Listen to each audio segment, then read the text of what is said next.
All right, so this one might actually like spark a conversation in, I guess, not really like a debate, but there could be some differing opinions when it comes to it for like anyone watching.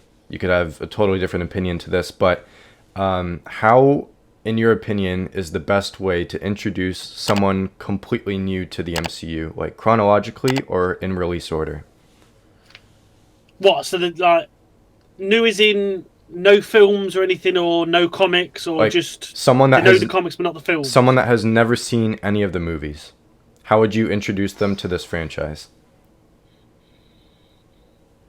You could go either way with this. Myself,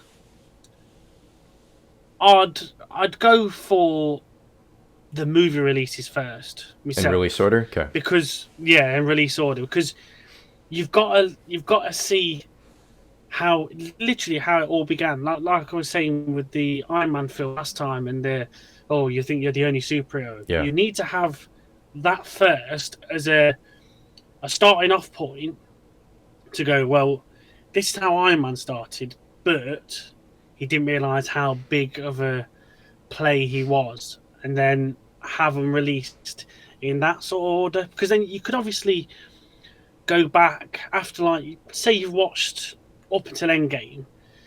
That's probably a good point to then tell them if you're going to introduce somebody and go, right, you've watched it in release order.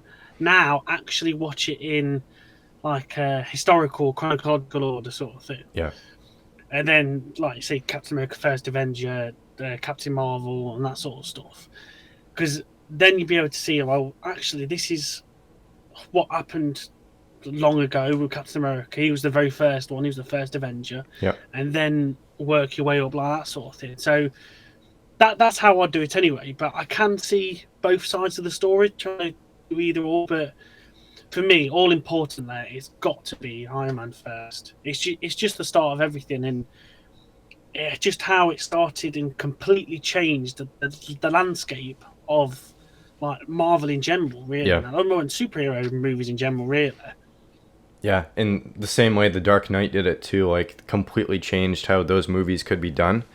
Um, in my opinion, like this could go either way, but I'm leaning more towards release order because you get to see the progression of the franchise grow, as opposed to like if you were watching like Captain America to Captain Marvel. Those are two very different productions because they're two different parts of the franchise's history, and you get to see it grow in release order, like from Iron Man all the way to like even just to the first Avengers. Like you see how many people have been introduced to that point. Then you get Age of Ultron, Infinity War, and then Endgame, and it's just constantly growing. And at a certain point in the chronological order, it does start to become release order.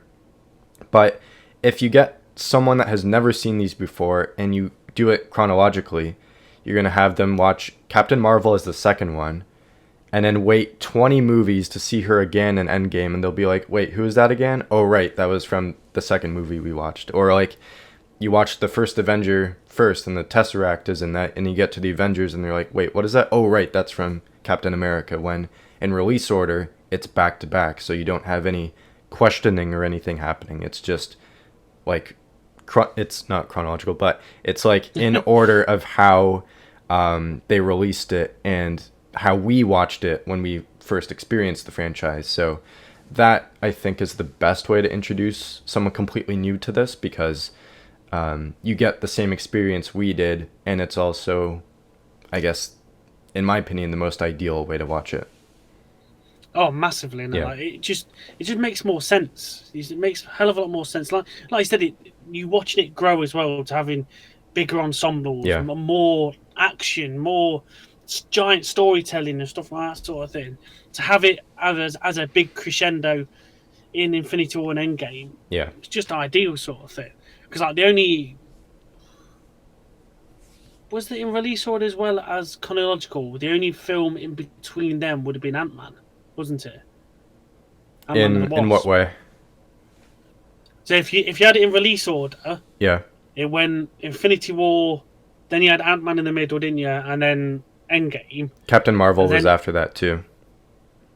oh, of course, yeah.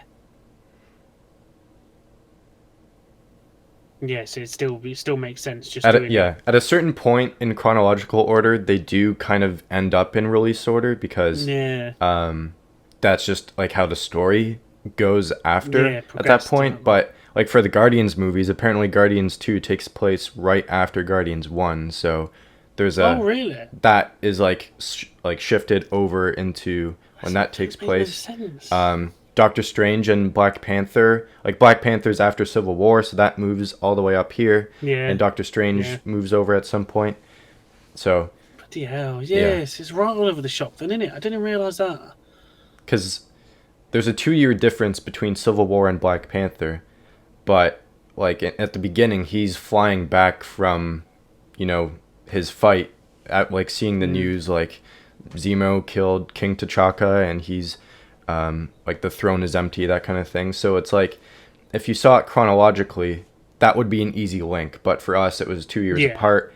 And obviously, like diehard fans like us, we knew what that meant. But if someone yeah, completely new saw that, they'd be like, "Oh, right, that's from Civil War."